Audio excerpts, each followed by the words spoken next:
Pero los 11 discípulos se fueron a Galilea, al monte donde Jesús les había ordenado. Y cuando le vieron, le adoraron, pero algunos dudaban. Y Jesús se acercó y les habló diciendo: toda potestad me es dada en el cielo y en la tierra. ¿Cuánta potestad? Toda potestad me es dada en el cielo y en la tierra. Por tanto, id y haced discípulos a todas las naciones, bautizándolos en el nombre del Padre y del Hijo y del Espíritu Santo, enseñándoles que guarden todas las cosas que os he mandado, y aquí yo estoy con vosotros todos los días hasta el fin del mundo. Amén. Amén. ¿Cuántos días prometió el Señor estar con nosotros? Todos los días. Todos los días prometió estar con nosotros hasta el fin del mundo. Gloria al Señor. Vamos a orar y luego entramos en la meditación de la palabra en este día. Confiamos en el Dios de toda gracia, que estará derramando sobre nosotros bendición hasta que sobreabunde. El tema de hoy es la iglesia gloriosa, poderosa, pujante y victoriosa que el Señor necesita hoy. Padre celestial, en el nombre de Cristo, gracias te damos porque tú eres bueno, Señor, y para siempre tu misericordia. Espíritu Santo de Dios, en este momento imploramos tu favor, tu guía y tu presencia, y te pedimos, Espíritu Santo, que tomes el control de esta enseñanza, tome el control de esta predicación, y permite, Espíritu Santo, tú que eres el Espíritu de la verdad, que todo cuanto enseñemos en esta mañana sea conforme a tu verdad. Bendito Dios, en el nombre de Cristo, gracias te damos por tus maravillas, por tu grandeza. Gracias te damos porque tú eres bueno, Señor, infinitamente bueno. Y en esta mañana, Señor, una vez más estarás edificando a tu iglesia para la gloria, honra y alabanza de tu nombre. En el nombre de Jesús, amén. Amén, amén. Pueden sentarse, hermanos. Gloria al Señor. Muy bien, hermanos. Entonces dice la Escritura, volvamos nuevamente a Mateo 28, 16. Dice: pero los 11 discípulos se fueron a Galilea, al monte donde Jesús les había ordenado. Obviamente ya Judas se había suicidado y de los 12 no quedaban sino 11 discípulos. Y dice: cuando le vieron, le adoraron, pero algunos dudaban. O sea, hermanos, es triste reconocerlo, pero la verdad es que de los 11 apóstoles, algunos creían que Cristo se iba a levantar de la tumba. Algunos creían que Cristo iba a resucitar, pero había otros que definitivamente no lo creían. No creían que Jesús se pudiera levantar de los muertos. Por eso fue que cuando lo vieron, que ya estaba resucitado, entonces algunos dudaron, dice la Biblia. Y Jesús se acercó y les habló diciendo: toda potestad me es dada en el cielo y en la tierra. Hermano, la palabra potestad significa la facultad suprema de usar la autoridad. A Jesús le fue a otorgar esa facultad de usar la autoridad absoluta, hermanos, tanto en el cielo como en la tierra, absolutamente. ¿Por qué? Porque la muerte y resurrección de Cristo implicó nada más ni nada menos el que las obras del diablo hubieran sido deshechas. La Biblia dice que Jesucristo vino a deshacer las obras del diablo. Cuando Cristo se levanta de la tumba, hermanos, la obra de Satanás en la tierra quedó anulada. Y eso era lo que Cristo esperaba que sucediera de allí en adelante, que Satanás quedara reducido a la más mínima expresión.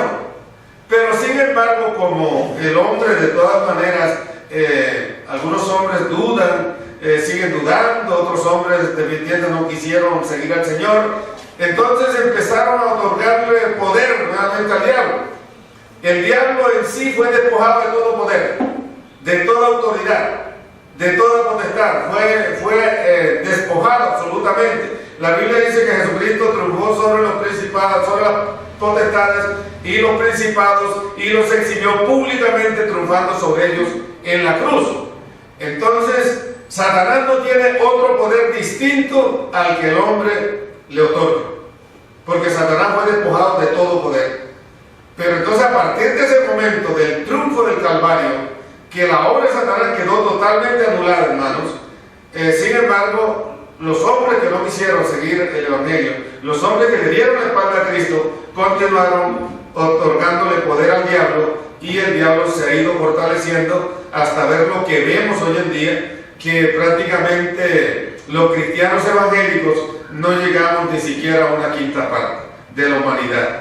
Entonces vemos que el evangelio prácticamente está oculto para la inmensa mayoría de los habitantes de la tierra.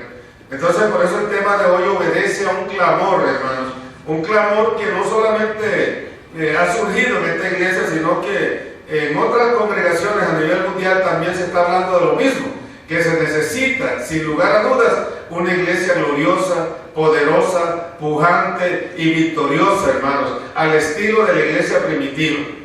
Quiero decirles algo que de pronto para algunos es puede ser una sorpresa, pero es que la verdad, hermano, es que durante 1700 años Jesucristo ha estado prácticamente asomándose en la congregación, solamente asomándose.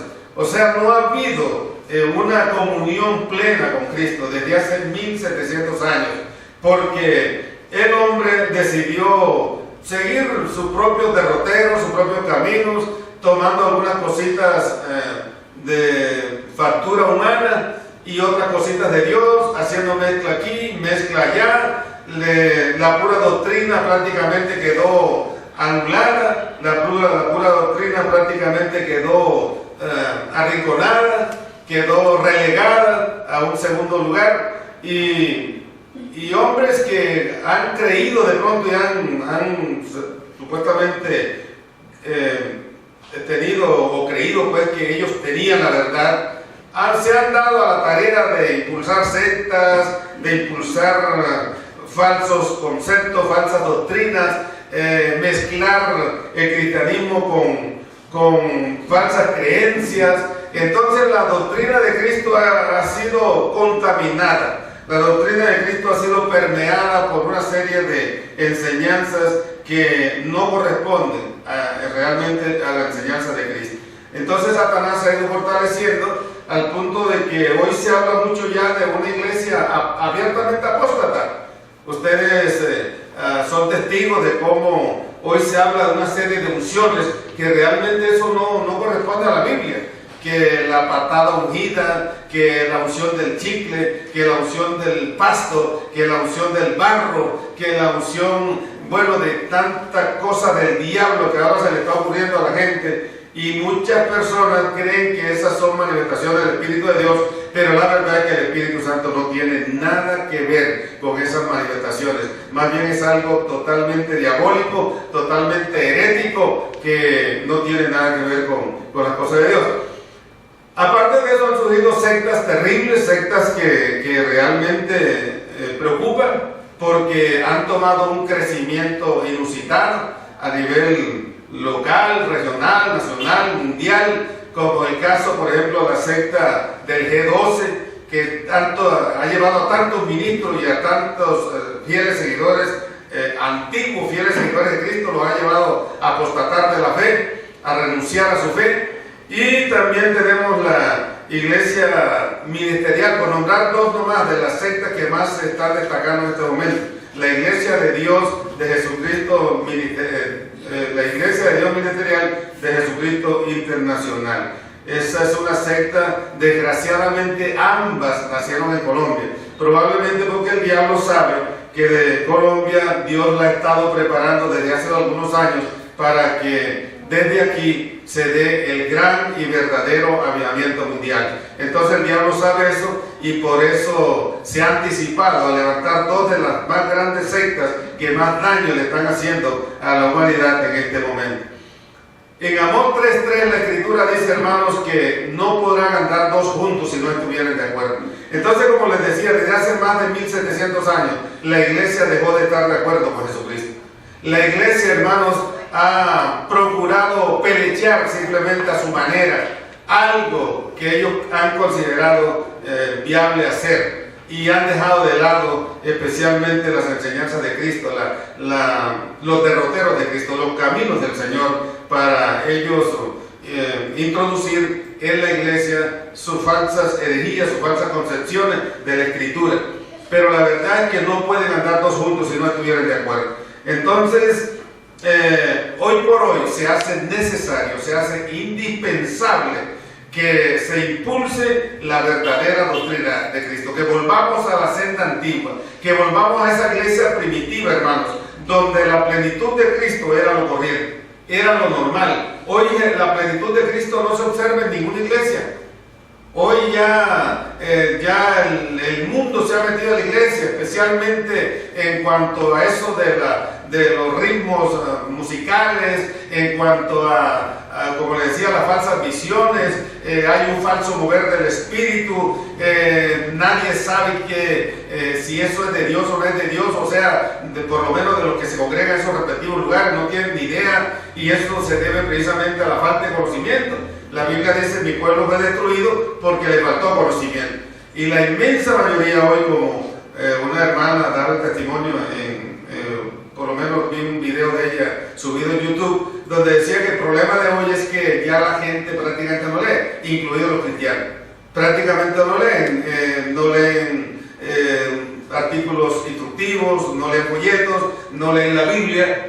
Y entonces eso ha conducido a que el pueblo cristiano se mueva en una ignorancia total, y por eso es que van corriendo detrás de cualquiera que medio sepa predicar, aunque les enseñe una herejía del diablo.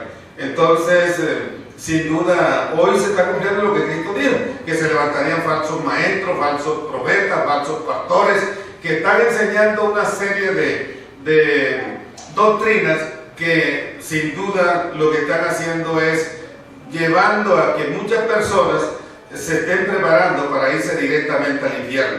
Porque sin la pura doctrina, hermano, si no se sigue la pura doctrina, si la persona se ha desviado de la pura doctrina, hermano, no hay la menor posibilidad de que se salve.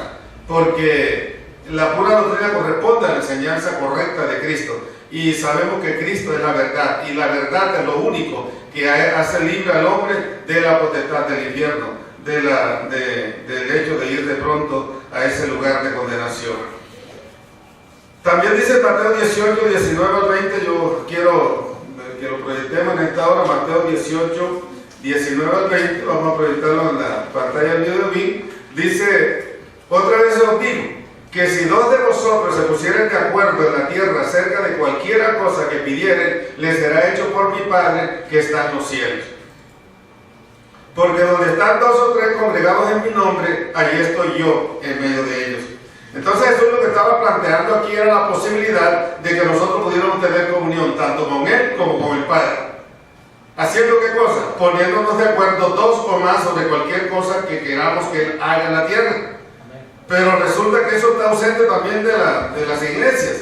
Prácticamente la unidad y la unanimidad que debería darse en la iglesia, como se dio durante los 300 primeros años de la iglesia primitiva, entonces también está ausente en las iglesias hoy en día. Hoy prácticamente cada quien anda por su lado, los ministros prácticamente todos andamos cada uno por nuestro lado, no hay esa unidad perfecta. A pesar de que la Biblia nos exhorta a buscar la perfección de la unidad, hoy prácticamente cada ministro anda por su lado, haciendo lo que puede y a veces lo que quiere. Y aparte de eso, vemos también que lo que normalmente se acostumbra son una especie de unidad coyuntural, pero no una unidad corporativa. Y vamos a ver más adelante que nosotros somos un cuerpo. Nosotros no estamos llamados a andar como ruedas sueltas en la iglesia de Jesucristo. Porque la iglesia de Jesucristo, si la vemos tal como Jesús la concibió, no da pie para andar como ruedas sueltas, sino que todos debemos estar directamente vinculados a ese cuerpo, porque el Espíritu Santo fue el que nos introdujo, nos bautizó en el cuerpo de Cristo, como para que fuéramos un cuerpo único. Jesucristo no tiene varios cuerpos, Jesucristo tiene un solo cuerpo. Por lo tanto, la unidad y la unanimidad deben girar en torno a eso. La unidad y la unanimidad deben ser corporativas y no meramente coyunturales como sucede actualmente. Entonces, hablar de unidad, decir de pronto, afirmar que hay unidad en el cuerpo de Cristo, que hay unanimidad en el cuerpo de Cristo, es una farsa, es una mentira, porque el cuerpo de Cristo está fraccionado, está atomizado en el mundo entero. No hay la verdadera unidad en el cuerpo. Por lo tanto, la plenitud de Cristo está ausente. de la iglesia de Jesucristo. La plenitud de Cristo que se necesita, tanto a nivel local como regional, nacional y mundial, está ausente de las iglesias. Porque la plenitud quiere decir llenura total. Y eso es lo que el Señor anhela, que su iglesia sea llena de su plenitud. Esta es la razón por la cual no hemos alcanzado el mundo para Cristo. Porque la plenitud de Cristo no se está dando. No se está dando en las iglesias.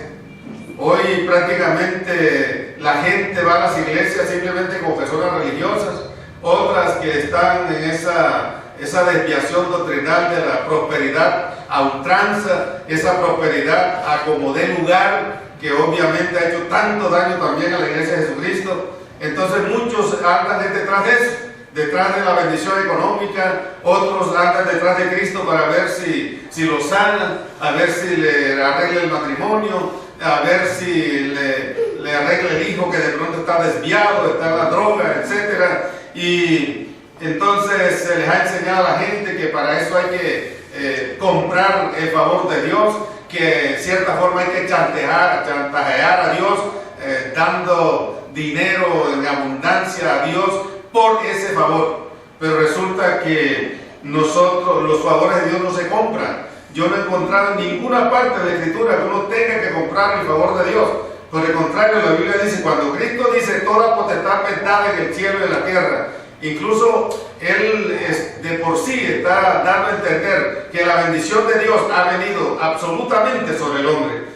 Cristo ha extendido sobre toda la humanidad y particularmente sobre nosotros, sus siervos, una cobertura máxima de bendición. Cuando una persona viene a Cristo, se queda introducido en esa cobertura máxima de bendición. Por lo tanto, yo no tengo que comprar el favor de Dios.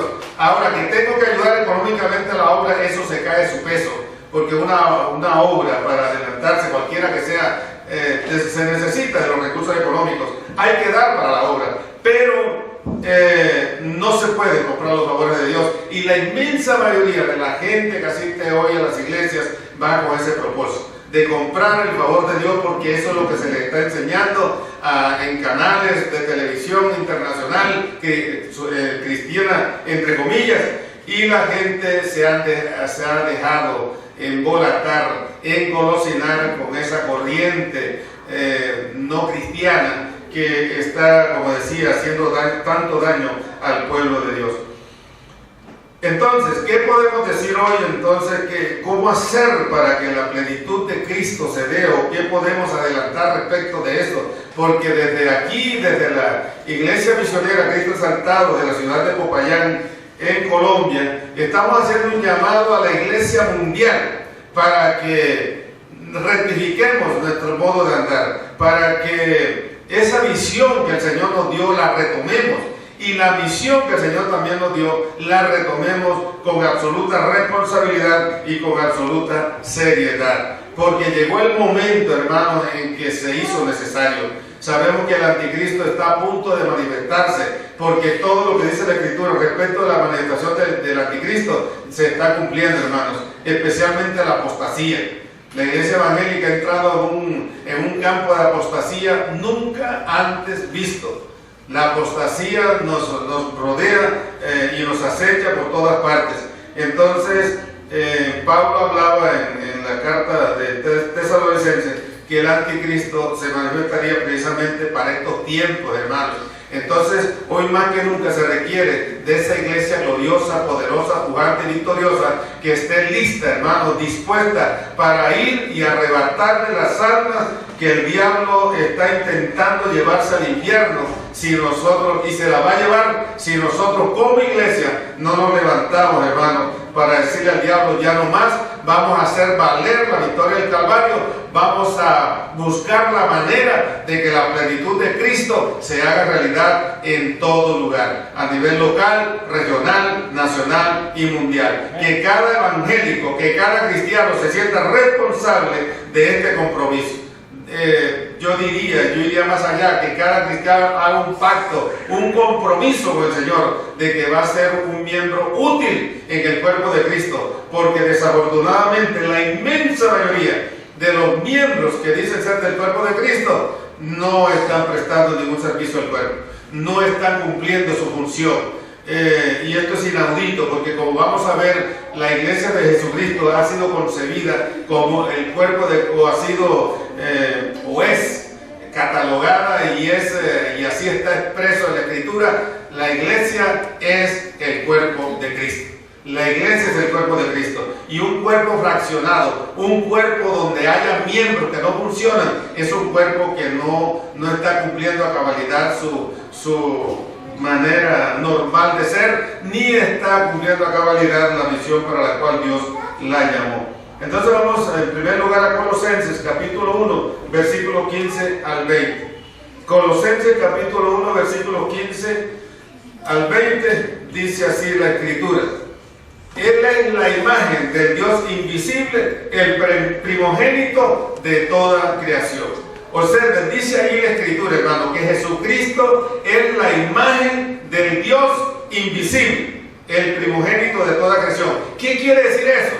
Que Jesucristo era Dios, que Jesucristo, Él mismo lo dijo. Él dijo, el Padre y yo uno somos.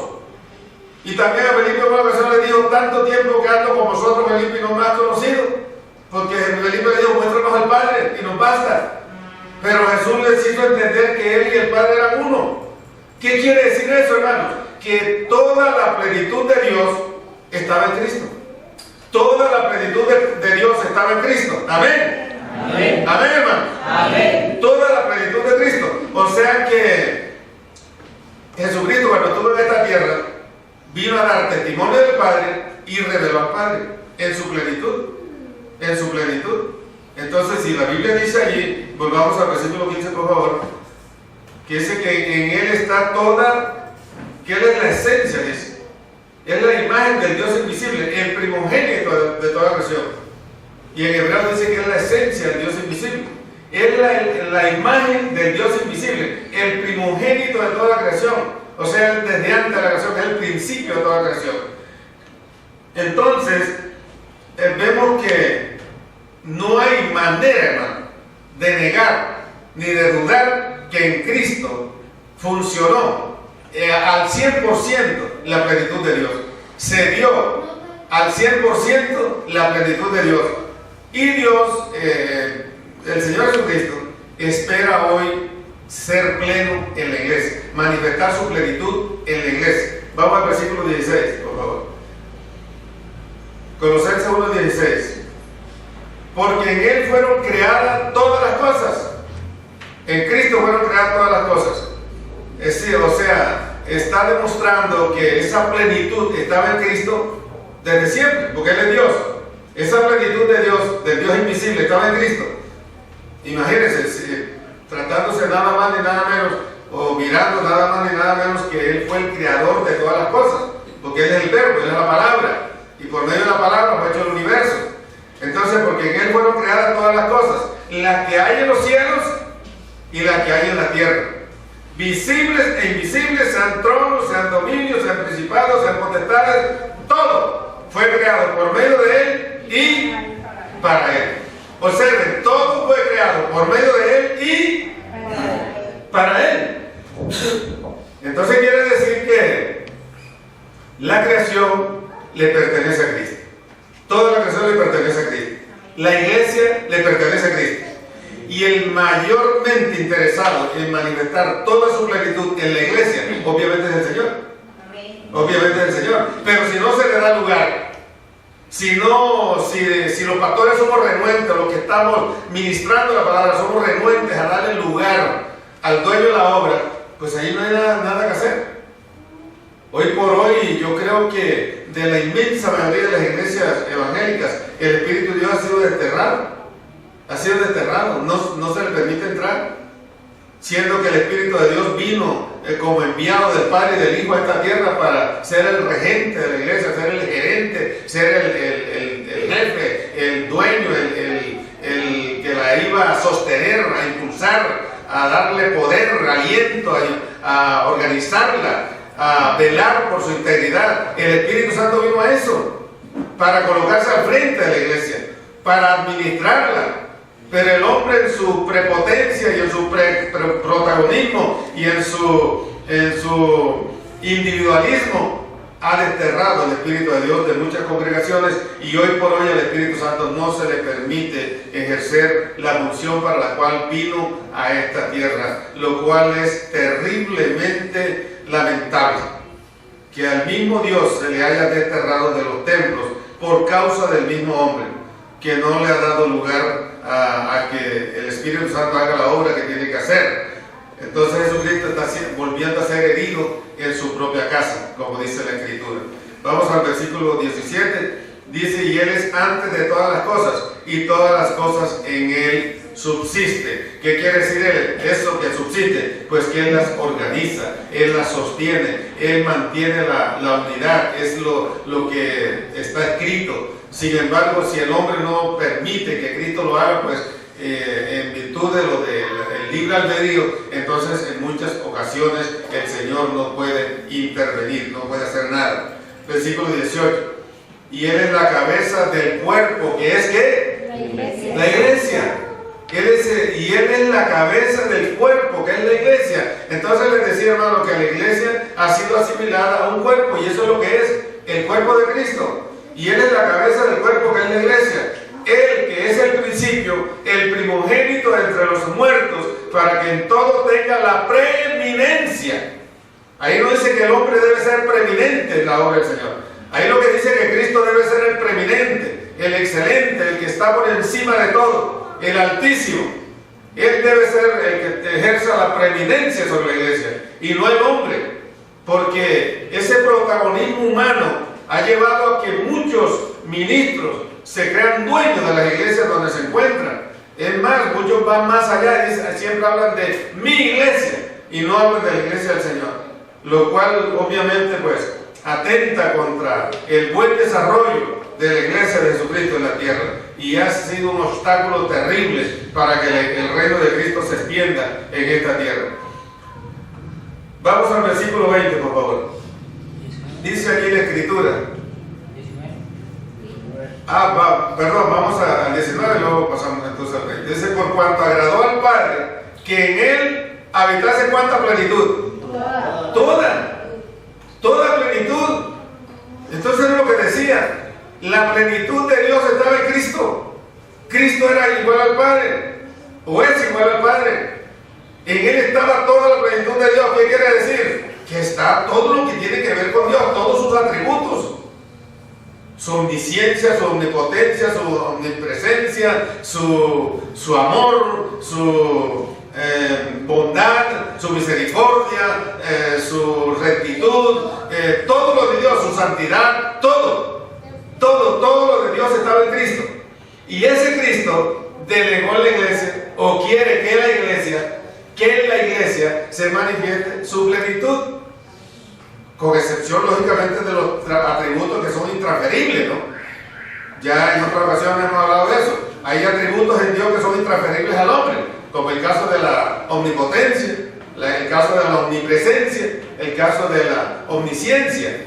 Nosotros obviamente no podemos tener esos atributos de Dios, aunque lógicamente tenemos sabiduría y podemos estar presentes no al mismo tiempo en el mismo lugar, pero sí podemos hacer presencia de Dios en determinado lugar al mismo tiempo, ¿no? En un solo tiempo podemos hacer presencia de Dios, podemos saber también, tener sabiduría y también ejercer el poder que el Espíritu Santo nos da para ejercer la obra del Señor. Pero pretender tener los atributos intransferibles de Dios es imposible. Pero lo que son transferibles lo podemos tener, los atributos de Dios, como su santidad, su rectitud, su poder, su bondad, su misericordia, que son atributos trascendentales de Dios. Nosotros estamos llamados a tenerlos. La plenitud de Dios entonces y la plenitud de Cristo se tiene que dar, hermanos, en la iglesia, si es que por lo menos nos duelen las almas y estamos interesados en que la gente se salve y estamos de acuerdo con Dios, porque es el mismo Dios el que dice que Él no quiere que ningún hombre se pierda, sino que todos procedan al arrepentimiento y se salven. Pero si yo no estoy de acuerdo con Dios en ese aspecto, entonces me va a dar lo mismo que las almas se pierdan o no. Entonces en ese caso no estaría trabajando de acuerdo con Dios. Amén.